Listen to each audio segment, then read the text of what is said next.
Everyone, welcome and welcome back to Rotic. आप सभी एक दूसरे को मैसेज करते हो। अब वो ज़माने तो चले गए कि हम मैसेज पैक डलवाते थे और एक दूसरे को मैसेज करते थे।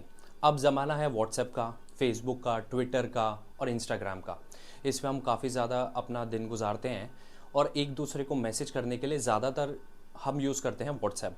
अब आखिर व्हाट्सएप क्यों इतना यूज़ होता है, क्या उसके क्या बेनिफिट्स हैं, क्यों इतना वो ट्रस्टवर्दी है? देखो, वो जाना जाता है अपनी प्राइवेसी के लिए, यानी एंड टू एंड इंक्रिप्शन के लिए। अब ये इंक्रिप्शन का मतलब क्या होता है? देखो, आप जब भी मैसेज करते होगे व्हाट्सएप पे, ये आपको स्क्रीन दिख रही है यहाँ पे क्या मैसेज पॉपअप हो रखा है कि your messages are end to end encrypted. इसका मतलब क्या है? देखो, जो सेंडर है और जो रिसीवर है, यानी इन दोनों के बीच में ही मैसेज रहेगा। आपने मैसेज किया, सामने वाले को मैसेज पहुंच गया, बस। ये मैसेज कोई और रीड नहीं कर सकता, इसे कोई और एक्सेस नहीं कर सकता, इवन व्हाट्सएप भी नहीं कर सकता। ये इनकी end to end encryption policy है। तो ये सारा बवाल है आईटी रूल्स 2021। इसका पूरा नाम है information technology intermediate and media ethics rules 2021। बवाल क्यों है? क्योंकि इसके अकॉर्डिंग जो सोशल मीडिया कंपनीज हैं, जैसे व्हाट्सएप हो गया, इंस्टाग्राम, फेसबुक, इन सब को इंक्रिप्शन को बीच में कभी भी ब्रेक करना पड़ सकता है। थोड़ा आपको डिटेल में समझाता हूँ। तो दिल्ली हाई कोर्ट ने इस केस की सुनवाई करते हुए ये कहा कि प्राइवेसी भी इम्पॉर्टेंट है, but privacy is not absolute. कहने का मतलब है कि जो सरकार कह रही है और जो व्हाट्सएप कह रहा है, इन दोनों के बीच का बैलेंस होना चाहिए। अब ये एक्चुअल मुद्दा क्या है, इसे ज़रा समझते हैं। देखो, सारा बवाल हो रहा है आईटी एक्ट से। आईटी एक्ट 2000 का है, उसके अंदर एक सेक्शन है 87। वो ये कहता है कि जो सेंट्रल गवर्नमेंट है वो रूल बना सकती है, इसलिए वो रूल्स लेकर के आई थी। आईटी इंफॉर्मेशन टेक्नोलॉजी रूल्स, पूरा नाम है इसका information technology intermediate and media ethics rules 2021। अब इसमें प्रॉब्लम्स क्या है? देखो, सपोज करो कि कोई हेट स्पीच फैला रहा है, यानी वायलेंस हो गया, और कोई फेक मैसेजेस को सर्कुलेट कर रहा है। और हमारे साथ क्या होता है कि व्हाट्सएप पे अगर एक मैसेज आया, हम उसे फॉरवर्ड करते चले जाते हैं और वो पता नहीं कितने लोगों को फॉरवर्ड हो जाता है।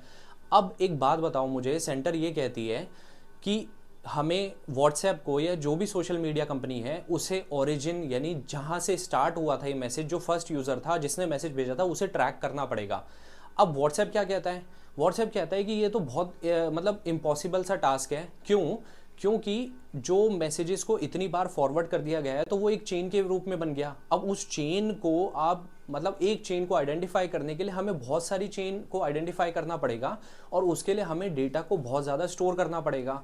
और व्हाट्सएप ये भी कहता है साथ में कि अगर गवर्नमेंट को किसी केस में, यानी कोई पुराने केस में कोई ओरिजिन चाहिए, उसका कोई पुराने केस में मदद चाहिए, सपोज करो 4 साल 5 साल, तो 4-5 साल का डेटा हमें स्टोर करना पड़ेगा। तो इसमें बहुत ज़्यादा डिफ़िकल्टी होगी। सेंटर ये कहती है कि अगर आपके मैसेज के थ्रू, आपके प्लेटफॉर्म के थ्रू अगर कोई भी मैसेज सर्कुलेट हो रहा है, कोई भी फेक मैसेज सर्कुलेट हो रहा है, तो आप अपना पल्ला नहीं झाड़ सकते हो। ये आपकी रिस्पॉन्सिबिलिटी है कि आपके प्लेटफॉर्म के मदद से ये सारी चीज़ें हुई हैं। तो यहाँ पे कहीं ना कहीं गवर्नमेंट भी ठीक है कि ये उनकी भी रिस्पॉन्सिबिलिटी है। अगर मैं पूरे वर्ल्ड की बात करूँ ना, तो कहीं किसी भी कंट्री में इस तरीके का प्रोविज़न नहीं है जो इस तरीके से जो सोशल मीडिया प्लेटफॉर्म्स हैं उन्हें रेगुलेट करता है। हाँ, यूनाइटेड किंगडम लेकर के आने वाला था बिल, बट काफ़ी कंपनीज़ ने थ्रेटन किया तो वापस कर लिया। अब इसलिए इंडिया में ये बिल है और इसी के अगेंस्ट ये केस चल रहा है। अब प्राइवेसी भी बहुत इंपॉर्टेंट है और कहीं ना कहीं जो ऑब्लिगेशन है इनकी, जो मैंडेटरी रिस्पॉन्सिबिलिटी बनती है इनकी, वो भी इम्पॉर्टेंट है। तो इसके बीच में बैलेंस होना बहुत ज़रूरी है। इसलिए दिल्ली हाई कोर्ट इसकी हेयरिंग दोबारा अगस्त 2024 में करेगा, इलेक्शन के बाद। तो देखते हैं क्या फ़ैसला आता है। आई होप ये वीडियो आपको पसंद आया होगा और ऐसी इन्फॉर्मेशनल वीडियो और पाने के लिए मुझे सपोर्ट करें, इस चैनल को सब्सक्राइब करें, इस वीडियो को लाइक करें एंड शेयर करें।